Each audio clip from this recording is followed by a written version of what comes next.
I don't want to Wait for you, go. Let's go back. We can win this. Who said that? I did. It's not as though we're being slaughtered, Skipper. What do you mean we can win?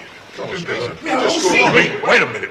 Colby, we're losing time. You mean you go back and play the second half? Well, I'll tell you. Move, we only got a few minutes. Yes, but we can win this. You can't reckon win with me in the goal. Of course we can. He's not a bad goalie, is he? What the hell's the matter with you guys? You want to go back to prison? I'm back, we need you. That's right. You guys do what you want, but I'm What leaving. we're doing is quitting. I ain't going back to prison. You gotta come back.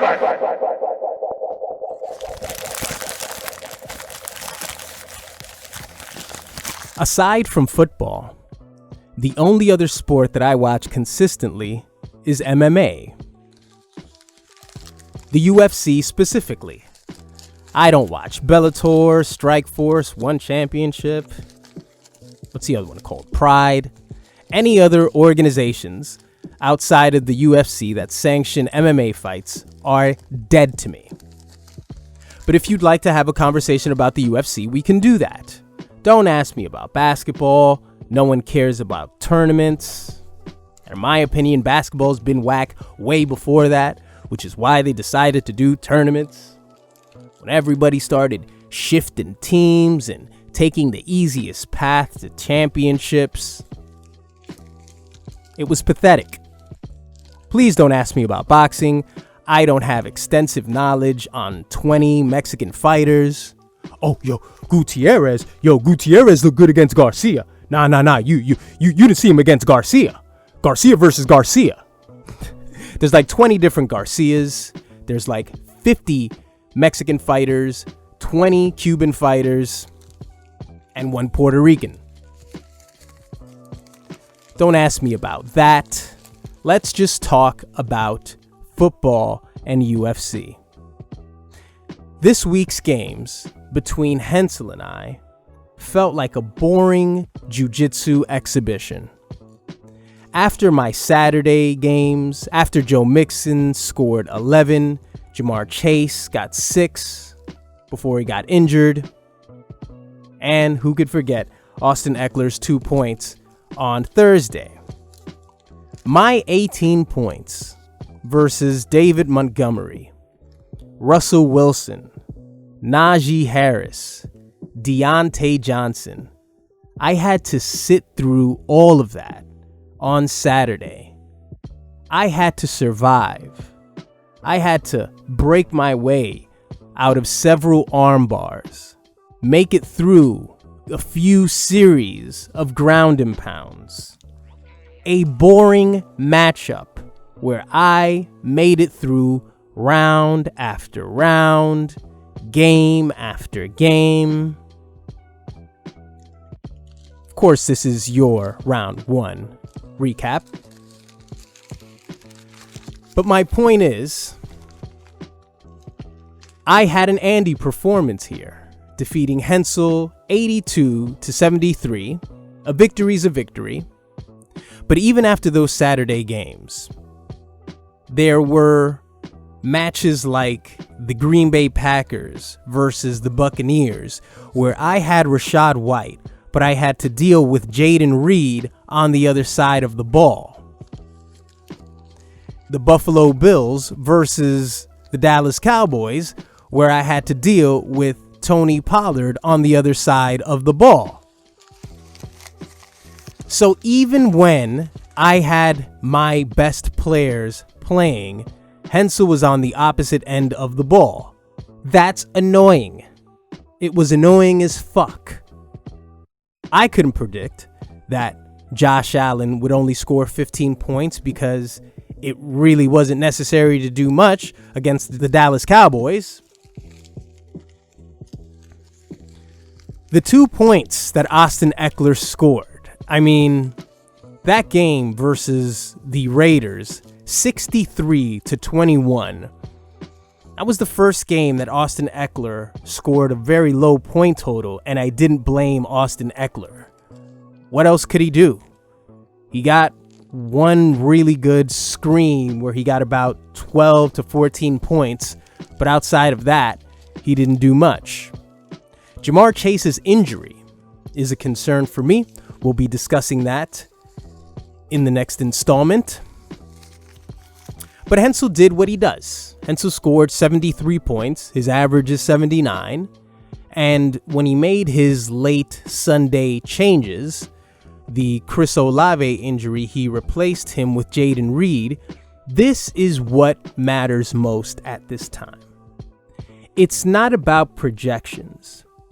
It's about who are the players who are on the come up. What players have become more relevant within the offensive schemes of their teams.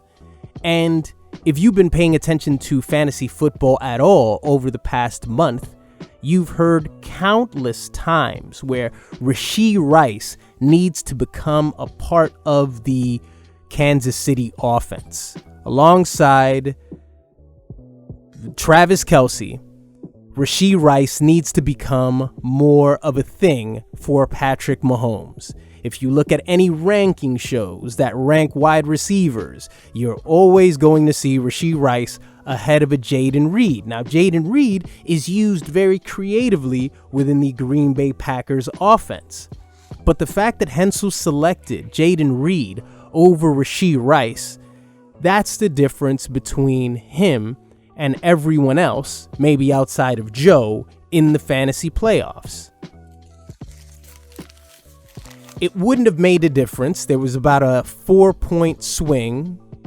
A 4-point swing between Rashee Rice and Jayden Reed. It wouldn't have gotten Hensel the victory, but these are the critical moves that you make in the playoffs that make all the difference in the world if the rest of your team would have contended for the game. Najee Harris, just 1 point.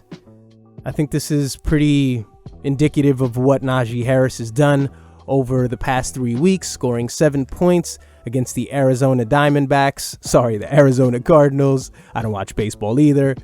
The New England Patriots, he scored 3 and a 1 against the Colts this week. Tony Pollard, his situation was similar to Austin Eckler's situation. He couldn't do much. Dak Prescott couldn't do much. There wasn't anything that the Dallas Cowboys could do with the Buffalo Bills, so only 5 points for him. And I was very surprised to see that David Montgomery, although he was used more than what's the other guy? Whatever the fuck the other guy's name is, Ed's guy from the Detroit Lions.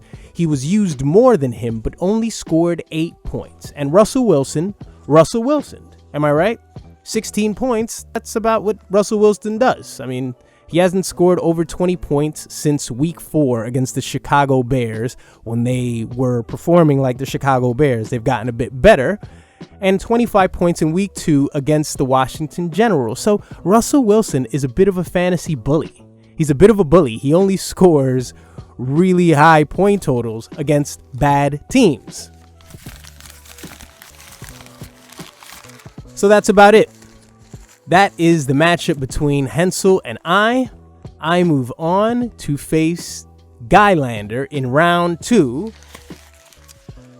And the other game ended in a tragic loss by Joelicus Maximus, losing 52-97 to Big Papa Poop. Just 8 points from Sam Howell, 0 from Derrick Henry. A 0 from Derrick Henry. Holy shit. 16 carries, 9 yards. He even had 4 receptions for just 1 yard. How did that happen? How do you do all that to just get nothing?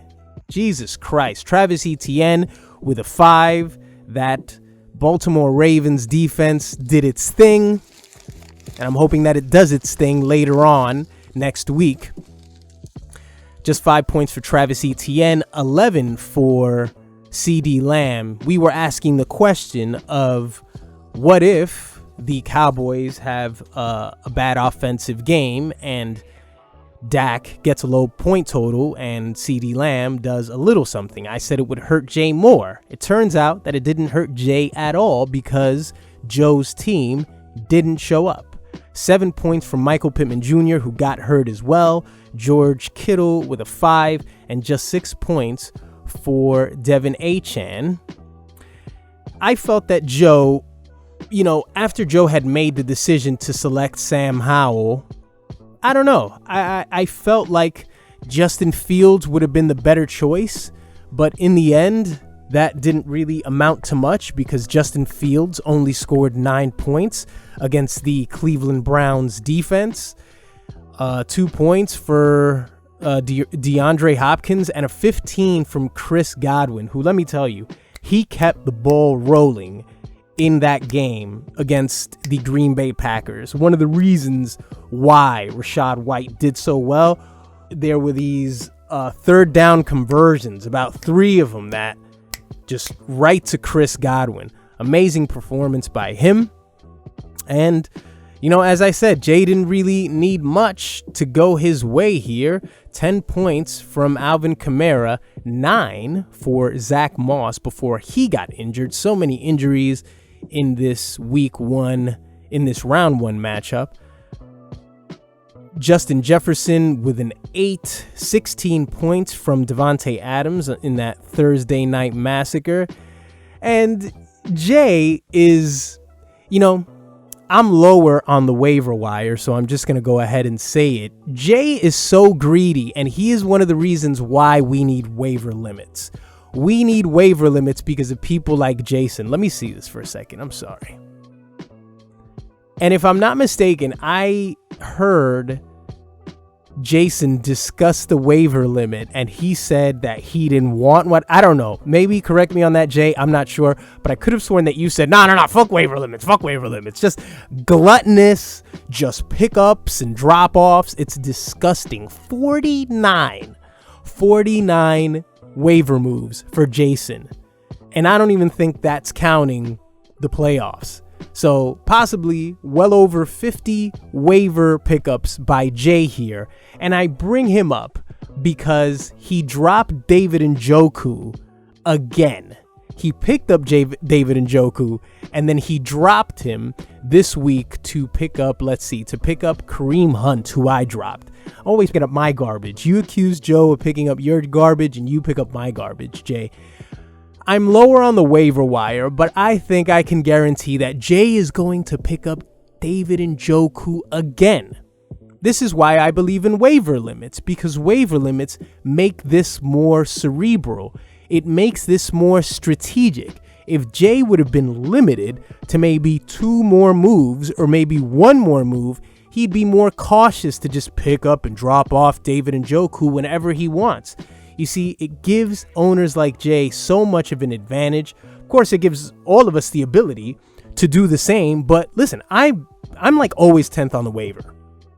I'm like constantly just like all the way at the bottom of the waiver order. I have no idea why. I partly don't understand how the waiver order works, but I am all the way at the bottom and everybody else always has their pickings before I do. But I predict that Jay will pick up David Njoku again because 10 points from Trey McBride just wasn't enough. 17 points from Amon St. Brown and 14 from his Saints defense. I was rather surprised to see Jay switch out the 49ers against the Arizona Cardinals. They got 9 points on his bench and he got 5 more points from the Saints defense. Look at that. Good job, Jay. So, Big Papa Poop advances to the second round along with Team Bundy. Folks, this is how the playoffs should be decided. The playoffs should be decided between the top 4 teams in the last 4 slots. This is what it's all about. The Toronto Bundy versus Guylander, the trilogy, and Big Papa Poop versus Walk Rape. My predictions coming later on this week. Hensel is eliminated. Joe is eliminated. Farewell, gentlemen.